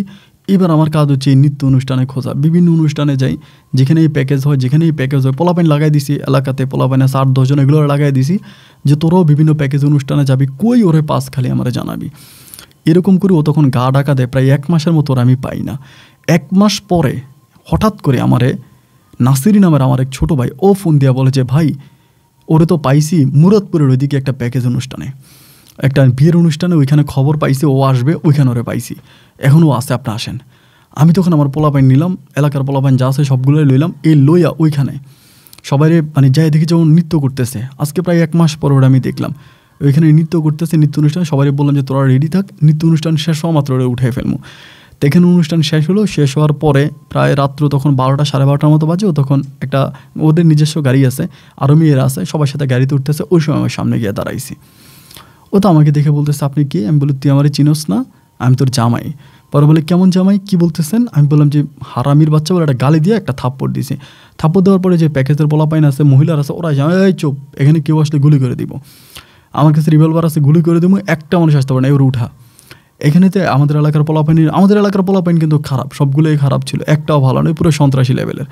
সবাই তখন ওরা এখান থেকে কিডন্যাপ করে আমরা আমাদের গাড়িতে উঠে ফেলি, আমাদের হাইএক্স নিয়ে গেছে। হাইএক্সে উঠাইয়া আমি ওরে একদম সোজা আমাদের এলাকাতে একটা জায়গা আছে নিমতলি বলে আর কি, নিমতলি অনেকেই বলে। তো নিমতলি জায়গাটা খুব নীরব আর কি, না ওইখানে আমরা নেশা টেশা করতাম, বা আমিও টুকিটিকি একটু নেশা করি, পোলাপাইনও নেশা করে। তো ওই জায়গায় ওরে নামাইছি। নামানোর পরে আমি বললাম যে তোরে আজকে এখানে মার্ডার করে ফেলবো, আমি এখানে মার্ডার করে ফেলবো, তুই আমার টাকা নিয়ে ভাগছস, তুই আমার জীবন নষ্ট করছস, তুই আমার 20-25 লাখ টাকার ব্যবসা তুই আমার ধ্বংস করছস, তুই আমার জীবন নষ্ট করে দিছস, আমি এখানে মার্ডার করবো। ও বলে আমারে মারো। আমি বললাম মানি? ও বলে হ্যাঁ মারো, আমার আনছো, গুলি করবা তো গুলি করো, মারবা মেরে ফেলো। তাই আমি তখন তারে 4-5টা থাপ্পড় মারলাম, ঘুষি মারলাম, রক্ত বের করে ফেলছি, কিন্তু ওর ভিতরে কোনো ফিলিংস নেই যে আমি ওরে মারতেছি, ওর গায়ে হাত তুলতেছি, ওর এত ফাইটিং করতেছে ওর সাথে, ও কোনো রকমের ওর ভিতরে কোনো কিছু নেই।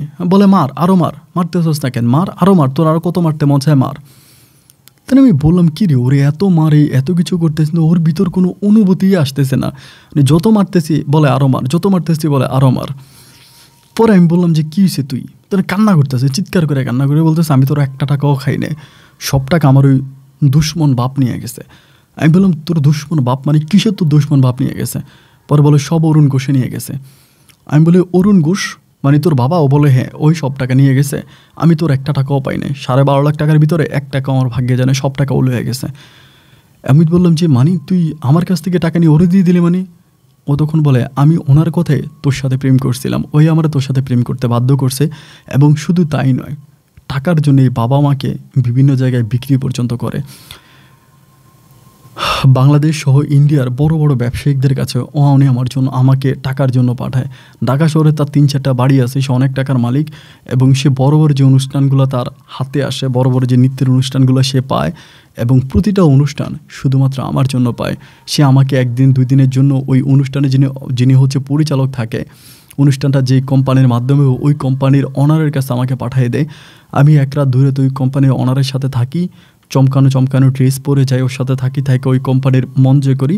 করার পর আমাদের টিমে যে বাকি মেয়েরা আছে, বাকি ছেলেরা আছে, সবাইকে তখন ওই নৃত্যের করার জন্য আমাদের ওই প্রোগ্রামে আমাদের একটা প্লট দেয়, এবং সেখান থেকে আমরা কিছু টাকা ইনকাম করি।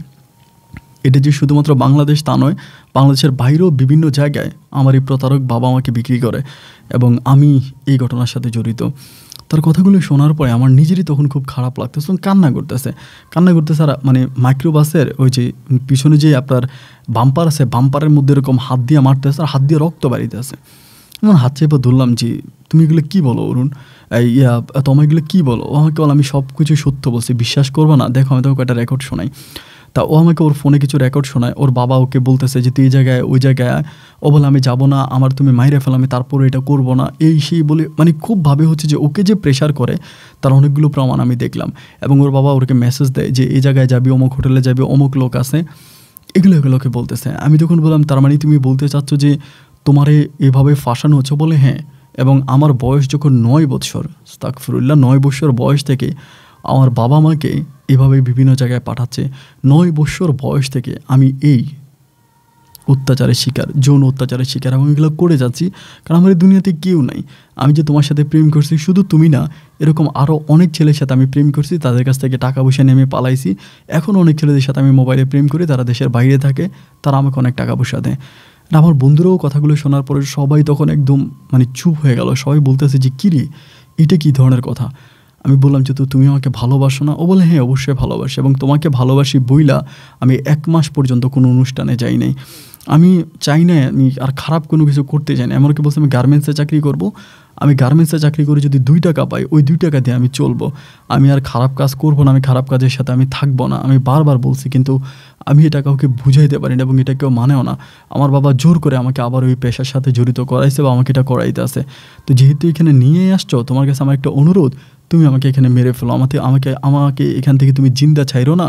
কারণ এখান থেকে যদি আমাকে তুমি জিন্দা ছাড়ো, আমি আবার ওই খারাপ কাজের সাথে লিপ্ত হব, আমি এই খারাপ কাজটি আবার করে যাব। সো তুমি আমাকে এখানে মেরে ফেলো, আমি এই ধরনের কোনো কাজের সাথে জড়িত হতে চাই না। আমি তখন বললাম যে আচ্ছা ঠিক আছে, সমস্যা নাই, তুমি যদি এটাই করো তাহলে ওকে, আমিও চাই তুমি ভালো হও, তুমি কি আমাকে বিয়ে করবা? এমন করে ওরে বলি।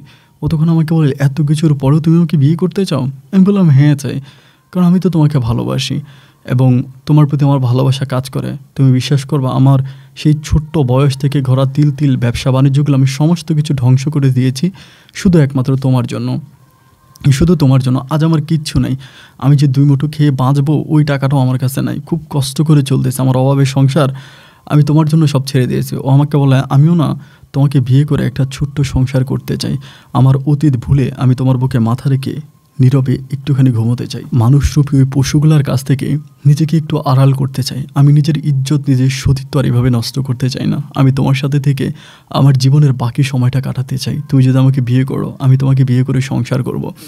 আমার বন্ধুরা তখন সবাই আমাকে সাপোর্ট দেয় যে দেখ মেয়েটা অনেক ভালো, তুই একটা কাজ কর, তুই তারে নিয়ে শহরের দিকে একটা বাসা ভাড়া কর, শহরের দিকে একটা বাসা ভাড়া করে তুই তাহলে এখানে সংসার কর।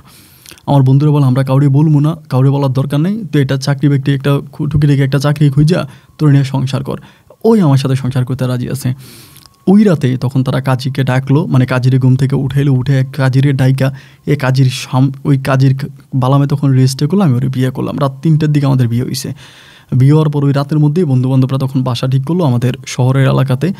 বাসা ঠিক করে ওইখানে আমার একটা বাসা নিয়ে দিল, এবং ওই বাসায় বন্ধুবান্ধব ওরা টাকা উঠে চান্দা মান্দা উঠে ওদের কাছ থেকে ওরা টাকা দিয়েই পরে এখানে কিছু ফার্নিচার কিনে দিল। দিনের বেলা আমাদের বাসর হইল।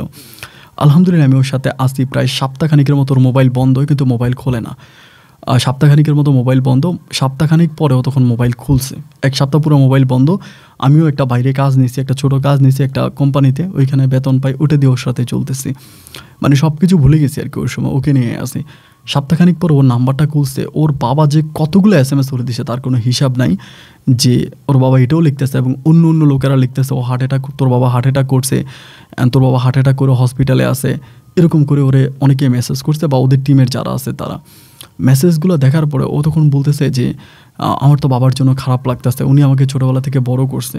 আমি বলি বড় করলেও তোমার এত বড় ক্ষতি করছে, তোমাকে বিক্রি করছে, এরকম একটা লোকের সাথে তোমার যোগাযোগ করাটা ঠিক হবে না। আমাকে বলে তারপরে একটু কথা বলি, দেখি না উনি কোথায় আছে। বললো যে উনি নাকি হার্ট অ্যাটাক করছে, হসপিটালে আছে, একটু ফোন করি।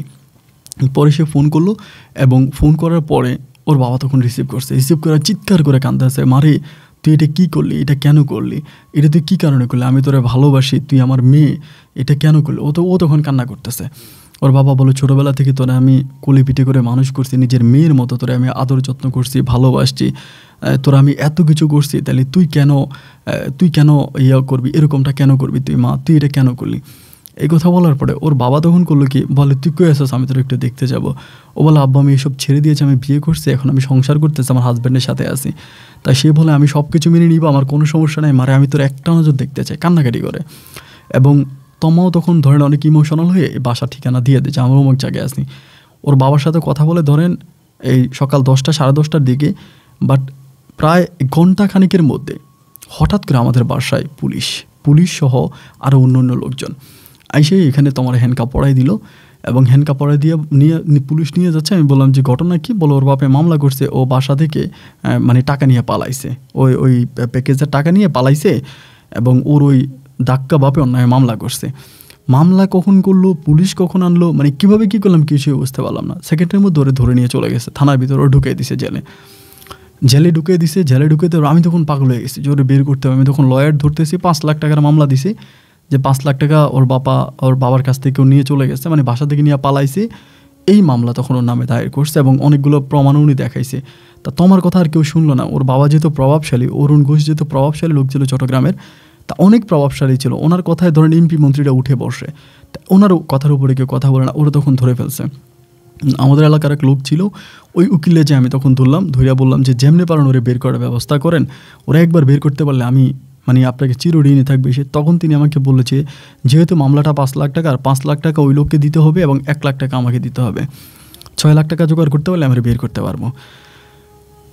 আল্লাহ জানি না কেউ বিশ্বাস করবে কিনা, এই 6 লাখ টাকার জন্য আমি জীবনে করিনি এমন কোনো কাজ নেই, তারপর আমি টাকাটা জোগাইতে পারলাম না। টাকাটা জোগাড় করতে না পেরে লাস্ট পর্যন্ত আমি মানে বাড়িতে আমার ঘরে গিয়া আমি আমার বাপ মায়ের প্রেশার দিতে শুরু করলাম। আমাদের মানে হালকা একটু জমি ছিল, অত জমি তো আমাদের নাই, অত বড় লোক তো আমরা না, বাট ফসলি একটু জমি ছিল। বললাম যে জমি বিক্রি করে টাকা দাও, আমি বিদেশ যাব।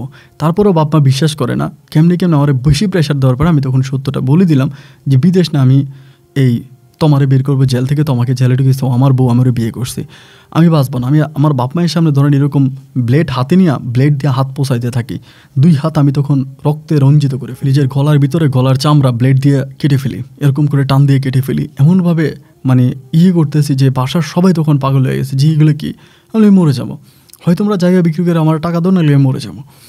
তো আমার মা বলে ও তো আমার মেয়েটারে বিয়ে দিল বা সংসারে তো অবশ্য চালাইছে, তো যাই হোক যদি আমরা মেয়েটারে বের করে নিই, মেয়েটা যদি ওর সাথে সংসার করে তাহলে তো কোনো সমস্যা নাই, তাইলে ঠিক আছে। আমার মা তখন আমার আব্বারে প্রেশার দিয়া এই 6.5 লাখ টাকার জায়গা বিক্রি করে আমাদের, মানে এটা আমাদের সম্পূর্ণ মানে আমাদের নিজস্ব জায়গা ছিল আর কি, এই জায়গাটা 6.5 লাখ টাকা বিক্রি করে। এই 6.5 লাখ টাকা জায়গাটা বিক্রি করার পরে সেই টাকাটা তখন আমার মা আমারে দিলে পরে আমি তখন এই টাকাটা দিয়ে তখন ওই উকিলের কাছে দিই। উকিল তখন প্রায় 1.5 মাস ধরে মামলা চালায়, ওর ওইখান থেকে বের করে। অ্যান্ড ওইখান থেকে বের করে আনার পরে আমি ওইখান থেকে ওরে বের করে যখন আনি, যেদিন ওরে বের করে আনি ভাই, আমি ডাইরেক্ট আমার বাড়িতে আনি। আর বাড়িতে আনার 3 দিন পরে কীভাবে যে ওর বাবা এই যে অরুণ ঘোষ নাম্বারগুলো পায় আমি জানি না, 3 দিন পরে অরুণ ঘোষ আমার নাম্বারে কল দিচ্ছে। ওই তো ওই সময় মোবাইল চালায় না, চালায় বলতেছে তুই একটু তমারে দে। আমি তোর খুব গালাগালি করে বলে তমারে দে, পরে তমারে দিছি। দেওয়ার পরে উনি তখন বলে যে তুই তোর হোয়াটসঅ্যাপটা একটু চেক কর। ওর বাবা ওরে বলে হোয়াটসঅ্যাপটা চেক কর। তা তারপরে ও কী করলো, ওর হোয়াটসঅ্যাপ সাথে সাথে তখন ওর মানে ফেসবুকে ঢুকলো, বলতেছে যে মেসেঞ্জার চেক কর, এটা ওরে বলার পর তখন ফেসবুকে লগ ইন করে মেসেঞ্জারে ঢুইকা রে ভাই ওই দেখলো ও অনেকগুলো লোকের সাথে অবৈধ সম্পর্ক করছে এবং ওই অবৈধ যে মিলামেশা করছে সেই মিলামেশার ভিডিও বিভিন্ন জায়গায় ওই অরুণ ঘোষ ক্যামেরা ফিট করে রাখছে বিভিন্ন জায়গায়। এবং একইভাবে ওর যে রুমে থাকতো, ওর রুমে যে গোসল করতো, গোসলখানার ভিতরে ক্যামেরা ফিট করা, মানে সমস্ত জায়গার ভিতরে এ ধরনের ক্যামেরা ফিট করে ওর প্রায় 14-15টা ভিডিও। ওকে ডিরেক্টলি বলতেছে যে ভিডিওগুলো ইন্টারনেটে ছেড়ে দিব, তুই ওই ছেলে আমার কাছে চলে আয় এবং তুই আমার সাথে থাক, আমার সাথেই তুই থাকবি, তুই এটা ছেড়ে দে এবং প্রয়োজন আমি তোর বিয়ে করে আমার সাথে রাখবো, এরকম করে এই লোকটা বলতেছে। তারপর তো আমার বলতেছে যে না আমি তো তোর বিয়ে করবো না, তুই না আমার আমি না তোর বাপ ডাকি। পরে বলে তুই তো আমার রক্তের কেউ না, সমস্যা নাই, তুই চলে আয়। তা ওর ওরকমভাবে অফার দেয়। ও বলে আমি যাব না, আমি তোর কাছে যাব না। ওই লোকে বলে যে আমি তোরে লালন পালন করে বড় করছি, আমার গাছের ফল অন্য কেউ খাইবো আর আমি তাকায় দেখবো, এটা তো হতে পারে না, এটা আমি কখনোই মানতে পারবো না। এই লোকে তখন এই ঝামেলা শুরু করে। আমি তখন এই উকিলের আশ্রয় টাইনে, আমাদের এলাকার যে উকিল ওরে বের করছে, ওই উকিলের আশ্রয় নিলে উকিল তখন আমাকে একটা পুলিশের নাম্বার দেয়। আমাদের এলাকার ওই পুলিশের সাথে আমরা যোগাযোগ করি এবং তারে গোপনে বিষয়গুলো জানাই। তিনি বলে যে ঠিক আছে ওই লোকেরা ডাকেন এবং তো আমার ওনার কাছে পাঠান। আর এরকম করতে করতে তোমার বলে আচ্ছা ঠিক আছে আমি আপনার সাথে দেখা করবো, আপনি আমার রেস্টুরেন্টে আসেন, আগে দেখা করে কথা বলি। এই রেস্টুরেন্টে আসেন, দেখা করে কথা বললে এই রেস্টুরেন্টে উনি আসলে পরে ওই পুলিশ সহ উকিল সহ সেখানে গিয়ে ওই লোকটাকে আমরা ধরি, মানে অরুণ ঘোষকে ধরার পরে সেখান থেকে তার নামে মানে ওই যে তোমার সাথে যে কথাগুলো সব রেকর্ডগুলো শোনানোর পরে সেখান থেকে তাকে তখন পুলিশের কাছে দ্বারস্থ করা হয়। পুলিশ তাকে জেলে নিয়ে যায় এবং ধরে নিয়ে যায়। সেখান থেকে তোমা মামলা করে, সেই মামলার অজুহাতে তখন সে জেলে যায় এবং তার হাতের মোবাইল, তার বাসার ল্যাপটপ যত কিছু ছিল সমস্ত কিছু থেকে ভিডিওগুলো ডিলিট করা হয় এবং আলহামদুলিল্লাহ ভিডিওগুলো আর কোথাও কোনো জায়গায় ছড়ায় নাই। অ্যান্ড ভিডিও না ছড়ানোর পরে, কারণ ওই ভিডিওগুলো ছড়াই গেলে তো আমার সংসার করতে পারতো না, কারণ আমার আব্বা আম্মা তো এগুলো কখনো মানতো না। আর এগুলোতে এমন একটা জিনিস যে মুহূর্তের মধ্যে ছড়াই যাবে। ওর বাবার কাছে মাপ পর্যন্ত কিন্তু চায় যে বাবা আমি আপনার কাছে ক্ষমা চাই, আমার ইজ্জতটা আপনি ভিক্ষা দেন, আপনি এই ভিডিওগুলো ছাইরেন না, আমার সংসারটা আপনি ভিক্ষা দেন, আমার সংসারটা আপনার ভাঙেন না, আমি আপনার পায়ে ধরি, আপনি ভিডিওগুলো ভাইরাল করে দিলে আমার সংসারটা ভেঙে যাবে। আমি শেষ বয়স, আমার এই বয়সে এসে একটু শান্তি পেয়েছি, আমি মহিনের সাথে ভালো আছে, আমার সংসারটা ভাঙেন না। ওর বাপাই বলে আমার ফল অন্য কেউ খাইবে, আমি তাকে দেখবো, বারবার এই কথাই বলে। যাই হোক, যার জন্য তারা ধরে জেলে দেওয়া হয়েছে এবং সেখান থেকে অরুণ ঘোষের আর কী হয়েছে আমি শুধু তোমারে বললাম যে তুমি আমার মাথায় হাত দিয়ে শপথ করো যে তুমি কোনোদিনও ওই লোকের কথার মুখ থেকে বের করবা না। ও আমার মাথায় হাত দিয়ে শপথ করে যে আমি আর ওই লোকের কথা কোনোদিনও মুখ থেকে বের করবো না। যাই হোক, আলহামদুলিল্লাহ এভাবে তোমাকে আমি আমার আয়ত্তে নিয়ে আসলাম, পরিপূর্ণভাবে আমার আয়ত্তে তোমা চলে আসে, আমার সাথেই থাকে, আমাদের ইয়েতেই থাকে। একটা সময় তোমা বাচ্চা কনসেপ্ট করে এবং ওই বাচ্চা কনসেপ্ট করাতে আমার বাপ মায় সবাই অত্যন্ত খুশি হয় আলহামদুলিল্লাহ। এবং এইভাবে হওয়ার পরে ওর যেদিন বেবি হবে ওই দিন ও মানে খুব মানে একদম ভালো স্বাস্থ্য ছিল, বা বেবি হবে ওর নিজে অনেক লম্বা ছিল, আমাদের এলাকাতে মনে হয় জিরাফের মতো লম্বা স্বাস্থ্য এবং শরীরের গঠন সাদা, সর্বদিক থেকে ঠিক আছে। অ্যান্ড বাচ্চা নিজেই হয়েছে, ঘরেই বাচ্চা হয়েছে। কিন্তু রে ভাই, বাচ্চা হওয়ার পরে যখন আমরা বেবি দেখলাম আমরা সবাই অবাক হয়ে গেলাম যে প্রথমেই বুঝতে পারি নাই, প্রথমে বোঝা যায় নাই, কিন্তু পরে যখন বাচ্চাটা একটু করে বড় হওয়ার পরে বুঝতে পারলাম যে এটা মূলত এটা মেয়ে না, এবং পুরুষও না, এটা একটা হিজড়া। ওই সময় বোঝা গেল আর কি, একটু বড় হওয়ার পরে। তা যখন হিজড়া বুঝলাম, মানে তখন আর কি করব, মানে ওই সময় আমি একটা দোকান দিয়েছি, একটা ছোটো দোকান দিয়েছি আমাদের এলাকাতে, আমার আব্বা আমার কিছু টাকা দিয়েছে ওটা দিয়ে, ওই দোকানে আমি তখন মুদির মালটাল বিক্রি করতাম। তো যখন হিজড়া হইলো, মানে খুব খারাপ লাগলো সবাই দিয়ে এটার বড় করতেছি, কি করব, বড় হইলে ওই হিজড়ার কমিটিরা এসে নিয়ে যাবে। তো এরকম করে আমার মা বলে মন খারাপ করিস না, একটা মেয়ে নাইলে হিজড়া হয়েছে তাতে কি হয়েছে, মানে একটা মেয়ের জন্য তো আর এটা সমস্যা হবে না, ঠিক হয়ে যাবে, তুই ওরা নিয়ে সংসার কর, দেখবি ভবিষ্যতে আরও ভালো কিছু হতে পারে। আমার কথা মতো আমি পুনরায় আবারও তোমার সাথে সংসার শুরু করলাম যে মেয়েটা বড় হোক, ওরে আমরা নিজের মেয়ের মতো আদর করি, যদিও হিজড়াদের টিমে চলে যায় তাহলেও চলে যাবে, আর যদি আমাদের সাথে থাকে তাহলে আমাদের সাথে থাকবে, ওই হিসাবে বড় করি। তার 2 বছর পরে তোমা আবারও বাচ্চা কনসেপ্ট করে। আলহামদুলিল্লাহ আল্লাহর অশেষ মেহেরবানিতে তখনও তোমা খুব সুস্থভাবে অপারেশন ছাড়াই ঘরের মধ্যেই বাচ্চাটাকে দুনিয়াতে আনে। কিন্তু ওই বাচ্চাটাকে দুনিয়াতে আনার পরে, বাচ্চাটাকে দেখার পরে আমার কেমন জানি সন্দেহ লেগে বসলো যে না, এই বাচ্চাটার মাঝেও কোনো না কোনো একটা সমস্যা আছে। তাই সেই সমস্যার সূত্র ধরে এবার আমি করলাম কি, এই বাচ্চাটার আমি তখন ডিএনএ করাইলাম, হসপিটালে নিয়ে গেলাম। নিয়ে যাওয়ার পরে সেখানকার ডাক্তাররাও বলতেছে যে না, এটা আসলে হিজড়া। তো দ্বিতীয় বাচ্চাটা যখন হিজড়া হইল তখন মানে আর বলার মতো কোনো অবকাশ নাই। তখন আমার আম্মা কবিরাজের কাছে দৌড়াতে শুরু করলো। বিভিন্ন কবিরাজের কাছে যায় এবং ভাই কি আর বলবো, আল্লাহ মাফ করুক, এমন কবিরাজের কাছে গেছেও ওই কবিরাজে বলে আমার সাথে যদি সহবাস করেন, আমার সাথে যদি আপনি ফিজিক্যালি সম্পর্ক করেন, আপনার আর হিজড়া হবে না। এই কথা বলে ওই কবিরাজের সাথে পর্যন্ত সহবাস করে। আমি পরে জানতে পারি যে কবিরাজের সাথে সহবাস করছে যাতে ওর মানে বাচ্চাটা হয় আর কি, এরপরে বাচ্চাটা যাতে ভালো হয়। এরকম করে হুজুর, কবিরাজ, তাবিজ তুমান কিচ্ছু বাদ রাখে না, অনেক কিছু করছে। কিন্তু জানি না আল্লাহর কি হুকুম, তৃতীয় সন্তানটা যখন আমার হয়, এটা মৃত হয়। এবং মৃত হয় বলতে এটা হয় মৃত, এবং মৃত হওয়ার পরেও ডাক্তার আখ্যায়িত করে যে এটাও নাকি হিজড়া হয়েছিল। তো আমি জানি না আল্লাহর কি হুকুম, এটা মৃতই হয়, মানে বাচ্চাটা পেট থেকে মৃত বের হয়, কিন্তু অপারেশনের মাধ্যমে বের হয়, সিজার করলে পরে তখন ডাক্তার বলছে যে এটাও হিজড়া ছিল। তা মানে এরকম একটা অবস্থা হয়ে গেছে আমার, মানে এরকম একটা অবস্থা আমাদের হয়েছে যেটা আসলে মানে বলার মতো না। ওই সময় আমার দোকানদার, আমার 2টা মেয়ে তখন বড় হয়ে গেছে, 2টা মেয়ে তখন অনেক বড়, সবাই আমার হিজড়ার বাবা বলে ডাকে, ওরে হিজড়ার মা ডাকে। তা হিজড়ার বাপের দোকান থেকে কেউ মাল কিনে না, মানে আমার দোকান থেকে তখন কেউ মালামাল কিনে না। তার বড় কারণ হচ্ছে আমার দোকান থেকে মালামাল কিনলে মানে ওদের ঘরেও হিজড়ার সন্তান জন্মাবে। আমার হাতের পানি যদি কেউ খায়, তার সন্তান, তার পরিবারে হিজড়া জন্মাবে। আমারে কেউ দেখলে তার ঘরেও হিজড়া হবে। মানে এলাকার একটা এমন কুসংস্কারের ভিতরে আমি পড়ে যাই, আমি আর কাউরে মুখ দেখাইতে পারি না, মানে কেউ আর আমার সামনে পড়ে না। আর তোমার অবস্থা তখন এরকম হয় যে কান্নাকাটি করতে তো পাগলের মতো হয়ে যায়, খালি কান্নাকাটি করে। এরকম করতে করতে প্রায় 1 বছরের মতো আমি থাকি। পরে আবারও সে পুনরায় বাচ্চা কনসেপ্ট করে, কিন্তু আমি বাচ্চাটা দুনিয়াতে আনি না। একদিন সে আমাকে খুব কান্না করে রাতের বেলায়, সেদিন প্রচুর বৃষ্টি হচ্ছিল, বৃষ্টি রাতে আমাকে বুকে জড়ায় ধরে বলে যে মহিন, আমি জানি তুমি আমাকে অনেক ভালোবাসো, এবং তুমি যে আমাকে এতটা ভালোবাসো, পৃথিবীতে কোনো পুরুষ কোনো নারীকে এভাবে ভালোবাসতে পারে না। আল্লাহ আমাকে সর্বদিক থেকে দিয়েছে, কিন্তু জানি না কেন আমার জীবনটা এরকম অভিশপ্ত। আমি অনেক ডাক্তার দেখিয়েছি, অনেক কবিরাজের কাছে গেছি, কবিরাজদের কাছে প্রতারিত হয়েছি, ডাক্তাররাও কোনো কিছু বলতে পারলো না। আমি তোমার অনেক ক্ষতি করেছি। আমি যদি তোমার সাথে সারা জীবন থাকি, তবে তুমি পৃথিবীতে হিজড়ার বাবা হিসেবে পরিচয় পাবা, এবং সবচেয়ে বড় কথা হচ্ছে যে তুমি সমাজে মুখ দেখাতে পারবা না, সমাজের মানুষ তোমাকে খারাপ বলবে। সো আমি তোমার কাছ থেকে দূরে সরে যেতে চাই, এবং আমি তোমার যে ক্ষতিগুলো করেছি সেই ক্ষতিগুলো তোমাকে মিটাই দিতে চাই। আমি তখন বললাম যে তুমি আমার কাছ থেকে দূরে যেতে চাও, মানে কোথায় যাবা, কি চাও তুমি? ও আমাকে বলে আমি চলে যাব, আমার ইন্ডিয়ার একটা দিদির সাথে কথা হয়েছে, সেই দিদি আমাকে বলছে তার কাছে চলে যাইতে সে আমাকে 10 লাখ টাকা দিবে। আমি বললাম মানি? বলে হ্যাঁ, 10 লাখ টাকায় আমি ওই দিদির কাছে বিক্রি হব, এবং বিক্রি হয়ে আমি দিদির কাছে চলে যাব। দিদি আমাকে দিয়ে কী করাবে সেটা তিনিই ভালো জানে, কিন্তু উনি আমাকে 10 লাখ টাকা দিবে আমাকে বলছে। তো সেই টাকাটা আমি তোমাকে দিই, তুমি টাকাটা দিয়ে দোকানটা বাদ দিয়ে অন্য কোনো কিছু একটা করার চেষ্টা করো। তুমি তো সিএনজি চালাইতে পারো, প্রয়োজনে 2টা সিএনজি কেনো, একটা তুমি চালাও, একটা ভাড়া দাও, এবং আমাকে মাফ করে দাও। ওই সময় কিন্তু আমার পরিবারে খুব অভাব, মানে এত অভাব, আমার আব্বা মরে যায়, আমি আব্বাকে ডাক্তারের কাছে নিতে পারি না, এতটাই অভাব। বাপ মাই আমাকে শুধু গালাগালি করে, ওর সামনে গালাগালি করে যে তোর এত লক্ষ টাকার ব্যবসা ছিল, একটা খারাপ মেয়ের পাল্লায় পরে ব্যবসাটা শেষ করে দিলি। ওরে গালাগালি করে, আমারে গালাগালি করে।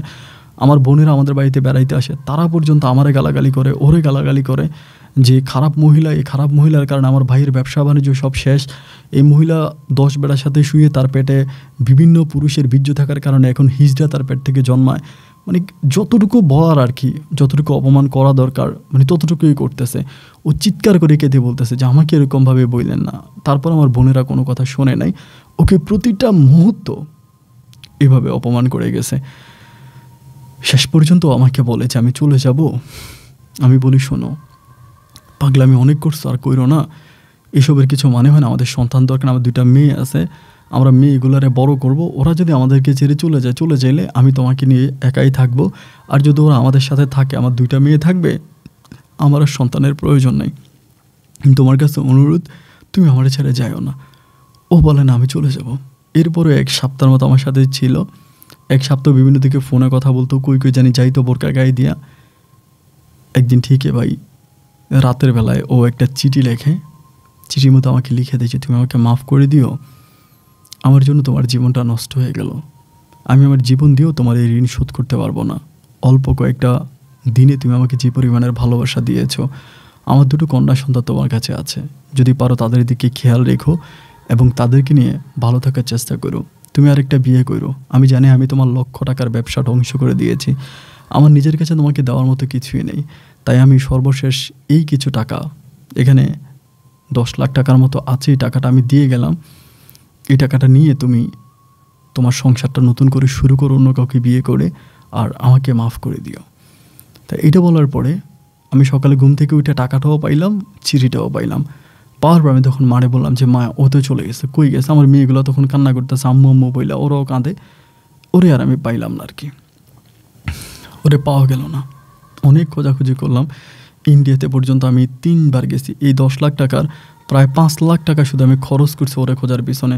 2টা বৎসর আমি খাওয়া, মনে হয় না যে ঘরে আমি একবেলা ভাত খাইছি 2 বৎসর। শুধু রাস্তা রাস্তা ওরে খুঁজছি, ইন্ডিয়ার রাস্তাঘাটে কোনো জায়গায় ওরে আমি খুঁজা বাদ রাখি নাই, কিন্তু ওরা আমি পাই নাই। আমার মেয়ে 2টা মোটামুটি বড় হয়েছে এবং 2টা মেয়েকেই হিজলা লোকেরা নিয়ে চলে গেছে। আজকে প্রায় 2-2.5 বছর মতো হয়েছে। হিজলার তারা কমিটির লোকজন এসে তারা নিয়ে গেছে এবং তারা ছোট বয়সে তাদেরকে নিয়ে গেছে, ওইখানে তারা রাখবে, পড়াশোনা করাবে, তারা নাকি বড় করবে। তারা নিয়ে গেছে, আমিও দিয়ে দিছি, বাপ মায় জোর করে দিয়ে দিছে। পরে আমাকে আরেকটা বিয়ে করাইছে। এখন আমাকে যেখানে বিয়ে করাইছে আমার বউয়ের ঘরে আমার একটা ছেলে সন্তান হয়েছে। আলহামদুলিল্লাহ আমার ছেলেটাকে নিয়ে আমি ভালো আছি। কিন্তু ভাই প্রতিটা দিনে আমি তোমাকে মিস করি। আমি তোমাকেই খুঁজি নেই এরকম কোনো জায়গা নেই। আমার যতটুকু ক্ষমতা ছিল, তোমার এই চলে যাওয়ার পরে কোনো দিন আমাকে একটা ফোনও দেয়, আমার সাথে কোনো যোগাযোগ রাখে না। তার যে ফেসবুক আইডিটা ছিল এটা ডিএক্টিভ করে দিয়েছে, ফোন নাম্বার টাম্বার সব কিছু বন্ধ, আমি আর ওরে পাই নাই। তো আপনার কাছে গল্পগুলো বলার একটাই উদ্দেশ্য, আমি যদি তোমাকে কতটা ভালোবাসি এটা আমি পৃথিবীর কাউকে বিশ্বাস করাতে পারবো না, খুদ আপনি কেউ না। আমি যদি আরও 10টা বিয়েও করি তারপর আমি তোমাকে ভুলতে পারবো না। আমি তোমাকে আমার জীবনের চাইতে বেশি ভালোবাসি। আপনার মাধ্যমে তোমাকে আমি জাস্ট এই ছোট্ট মেসেজটা দিতে চাই, তুমি যেখানেই থাকো, যে অবস্থায় থাকো, আমি তোমার কাছে শেষবারের মতো হাত জোর করে অনুরোধ করে বলতেছি, তুমি আমার কাছে ফিরে আসো, তুমি আমার কাছে ফিরে আসো এবং সব কিছু ভুলে আমার সাথে তুমি থাকো। প্রয়োজন আমি তোমাকে নিয়ে ইন্ডিয়াতে চলে যাব। তুমি যদি ইন্ডিয়াতে থাকো আমাকে বলো তুমি কোথায় আছো, আমি ইন্ডিয়াতে চলে যাব, ওখানে গিয়ে আমি তোমার সাথে থাকবো। অথবা আমি কি তোমাকে নিয়ে দেশের বাইরে চলে যাব। আমি তোমাকে ছাড়া বাঁচবো না। আমি এই বিয়েটা করতে চাই না। এই পরিবার আমাকে সম্পূর্ণ জোর করে বিয়েটা করাইছে এবং আমি এখনও প্রতিটা রাতে তোমার জন্য কান্না করি। আমার এই বউটাও আমার সাথে থাকবে না, সে আমাকে ছেড়ে যে কোনো সময় চলে যাবে, সে আমার সংসার করবে না। সে বারবার বলতেছে আমি তোমার জন্য কান্নাকাটি করি, তোমার ছবি দেখি, তোমার ভিডিও দেখি, তোমার নাচ দেখি, তোমার নৃত্য দেখি, আমি আমার বউকে সময় দিই না, যার জন্য আমার বউ আমাকে ছেড়ে চলে যাবে। তুমি যদি ফিরে না আসো তোমা, হয়তো যে কোনো সময় শুনতে পাবা যে মহিন আর নাই, ও আত্মহত্যা করে মারা গেছে। তাই তোমার কাছে শেষবার মতো অনুরোধ করে যাচ্ছি আপন ভাইয়ের মাধ্যমে যে তুমি যদি আমার এই কথাগুলো শুনে থাকো তুমি আমার কাছে ফিরে আসো। আপন ভাই আপনার কাছে অনুরোধ থাকবে আমার এই কথাগুলো আপনি যদি সম্ভব হয় আপনি তোমাকে বলবেন, বা তোমার যদি আমার আপনার অনুষ্ঠানটা দেখে থাকো যেন আমার কাছে ফিরে আসে। আপন ভাই আমি অনেক মাধ্যমে যতটুকু টুকিটাকে খোঁজ নিতে পেরেছি যে তোমার ইন্ডিয়াতে আছে, বাট ইন্ডিয়া কোথায় আছে সেটা আমি জানি না। ও যাতে আমার কাছে ফিরে আসে, সব কিছুর বিনিময়ে আমি ওকে চাই। ভালো থাকবেন ভাই, আসসালামু আলাইকুম।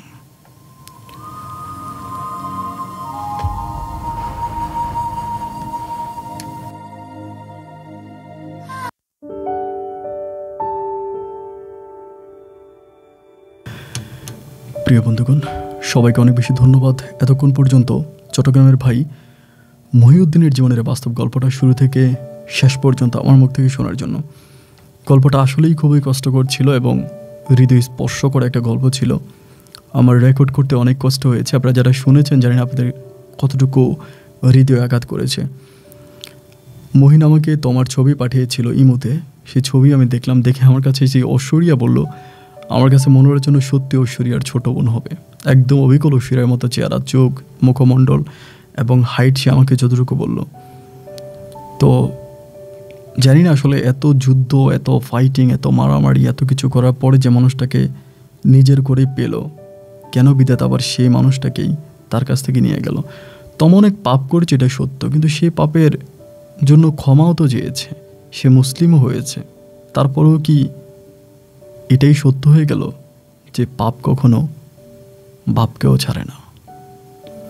বন্ধুরা সবাই ভালো থাকবেন, সুস্থ থাকবেন এবং তোমা যদি আমার এই অনুষ্ঠানটা দেখে থাকেন, আপনি তো শুনিয়েছেন যে মহিন কি বলেছে। আমি চাচ্ছিলাম আসলে মহিনের এই কথাগুলো রেকর্ড করে আমি প্রচার করার জন্য, কিন্তু ওর কথাগুলো খুবই কান্নার দায়ক ছিল, হয়তো শুনলে আপনাদেরও ভালো লাগতো। বাট এভাবে গল্প প্রচার করার পরে এই গল্পগুলোর বিরুদ্ধে অনেক ঝামেলা হয়ে যায়, সাইবার ক্রাইমে অনেক ঝামেলা করে, বা যার গল্প সেই ডিলিট করার জন্য উঠে পড়ে লাগে, ছেলে হোক মেয়ে হোক। তো এরপরে এই গল্পের মাঝে অনেক নাম ঠিকানা অনেক কিছু হাইড করে গল্পটা প্রচার করা। মঈন ভাই নিজে বললো যে নাম ঠিকানা হাইড করে বলার জন্য, কারণ অরুণ ঘোষ যে ব্যক্তি, যদিও তার নাম অরুণ ঘোষ না, তিনিও চট্টগ্রামের খুব প্রভাবশালী একজন লোক, মহিনের ঝামেলা করতে পারে। যার জন্য মহিন নিজেও বললো যে একটু চেষ্টা করবেন যাতে নাম ঠিকানাগুলো হাইড করি। তো যাই হোক, আমার তরফ থেকে আমি যতটুকু পেরেছি বা যতটুকু সম্ভব হয়েছে আপনাদেরকে বুঝিয়েছি, বা আপনারা যদি কোনো অংশে না বুঝে থাকেন আমাকে কমেন্ট করবেন, আমি চেষ্টা করবো রিপ্লাই দেওয়ার জন্য। তো আমার যেখানে থাকেন ভালো থাকেন। আর যদি আপনার প্রতি, আপনার স্বামীর প্রতি সেই ভালোবাসা থেকে থাকে, আমি যে আপনাকে আসতে বলবো না এই কারণে, আপনি আসলে মহিনের বর্তমান সংসারটাও নষ্ট হয়ে যাবে। কি বলবো, আসতে বলবেন কি বলবো না সেটা আমি জানি না, বাট আপনার দৃষ্টিকোণ থেকে আপনার কাছে কী মনে হয়, এবং আপনারা যারা গল্প শুনেছেন, আপনারা পুরোটা গল্প তো শুনেছেন, দেন আপনাদের কী মনে হয় আপনারা কমেন্ট বক্সে লিখবেন।